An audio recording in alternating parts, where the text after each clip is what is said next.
Hey everybody. So it's been about a year since my last video where I showed off my mostly completed Teardrop trailer. And I figure a year later, after we've taken it out on a couple trips, I'd show you some little upgrades I've done to it and let you know how my camping experiences have been so far. So first thing you'll notice is I got a tongue box up front.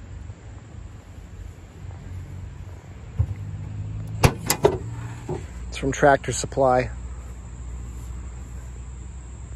Keep things like the wheel locks, the ball lock, got some hammocks, chair, some other miscellaneous stuff in here. It does have a gasket on it, which is nice, keeps the water out. But I found this to be the perfect size for my Teardrop. You can see it's just about the right width. One big regret I definitely do have is not installing a jack with a wheel on it. Maneuvering this thing around my smallish garage really stinks. It's only about 120 pounds of tongue weight, but it's really difficult. I'm gonna look and see if there's some way that I can retrofit a wheel onto this, be it replace this whole thing where it attaches to the frame. Unfortunately, I use the welded type, so it's welded on there pretty good right now. But yeah, if you guys are gonna do your own trailer, I highly recommend getting a wheeled version of a jack. Another thing you'll notice, I built this little holder for my 5-pound propane tank. And what I built it out of was actually a computer monitor VESA mount. And that just slides in there. And then from below, there'll be a couple screws that hold it in place. This isn't gonna need to be filled all that often, so I'm perfectly fine just screwing it down and not having a quick release or anything.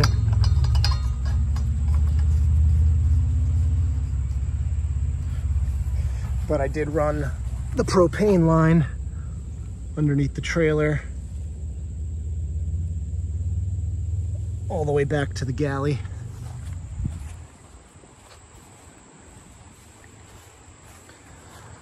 And so now, with my Eureka camp stove, I've got it hard plumbed, so when I get to camp, I can just turn on the propane and let her rip. So a modification I did to the stove drawer was to keep the stove in place on the drawer itself so that it's not bumping around and falling out. What I did was I cut some PVC pipe. It's about 3/4 inch thick slices that can accommodate these legs, and it just fits right into those. Keeps it in place real nice. Those are just hot glued in place. That's more than enough with the 4 contact points to keep it there. Another modification I did back here is in regards to my cooler. So when I first built the trailer, I didn't have these blocks above the drawer slide, so that if you pulled it out to a certain point, it would just tip back and fall out. And I added these little wooden guides and put some wax on those. And as you can see now, I can pull the cooler pretty far out and put some decent amount of weight on there, and opens up just fine.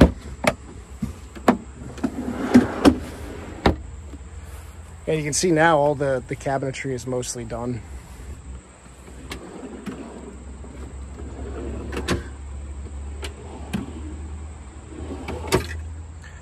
I don't really have any regrets about my galley design. I'm really happy with it. When I'm cooking, it's nice to just be right in the middle here. Just quick, get your food out. prep food up here, cut things. I'm really glad that I didn't put a sink in here. This I mean, when we were camping last year, this was completely full. Both sides, just everything we were cooking dinner with, stuff for drinks. You really don't think about just how much counter space you'll need when you're prepping a full meal. I'm glad I don't have a built-in stovetop or a little sink that you can't even fit anything in. Most of the time, the campsites we're at, they have a picnic table, and we'll bring our wash basin over there and wash dishes in that. I really don't think there's a need to have a sink built into the countertop. It's just a waste of space, in my opinion. One thing my biggest issue so far has been where to put the trash bag when we're camping. So what I've been doing is I usually just tie it onto this handle, and then when we're done at the end of the night, there's not usually too much trash in it, and I'll just tuck it in here and then close the galley door. But I've really enjoyed cooking here. We've had some really good meals. My girlfriend was kind enough to get me this really cool scratch-off map of the United States. So wherever you go, you can scratch it off like a lotto ticket. And you can see we've taken it to Cape Cod. We took it up to the White Mountains last year. Those are the only 2 trips we've taken it on so far, but really good experience. The trailer's holding up really well.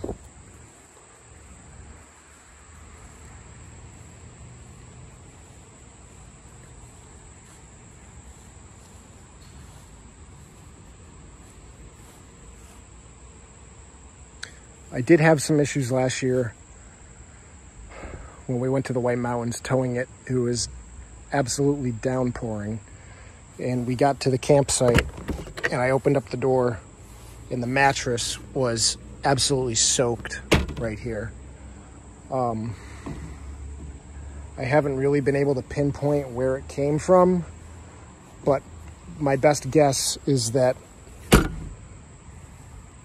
water was able to get in through the seam down here where the window moves up and down, and I think it was just torrential downpour, and I don't think the weep holes were able to accommodate the amount of water that was blowing off of tractor trailers onto the side of the Teardrop. But we got to camp and did our best to dry it out, and we slept comfortably that night. But in the future, if I know I'm going to be driving in a rainstorm, I might get some rubber packing or something and just fill this gap here between the window and the frame, just to try and prevent any major water ingress. Inside, you can see we got our tri-fold mattress. So if it is raining out, you can just pull this up. You go into couch mode.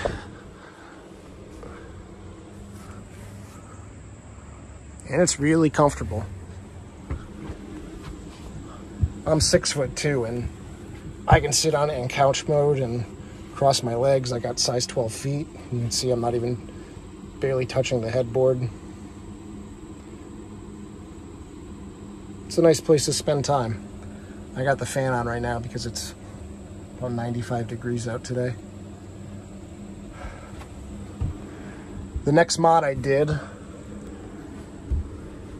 is I built some darkening shades for the windows, and these are simply just held in place with Velcro. This is some room darkening material, and what I did was I folded over the bottom and made a little pocket, and inside of here is just a piece of 1/2-inch rebar just to weigh it down, so that when the window is cracked, this isn't just blowing with the wind being sucked out through the exhaust fan. It stays in place and keeps most of the light out, even with the fan on maximum speed. One of the most important mods, though, is the DIY Teardrop Campers community. sticker that I got from Jaipur on the Facebook group.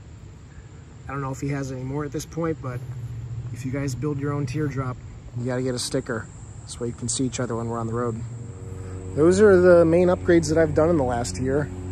We're about to take it out again in a few weeks, up to Franconia Notch in the White Mountains with some friends. If you guys have any questions, looking for any tips or anything, just leave a comment below and I'll get back to you as quick as I can. But thanks for watching. Take care.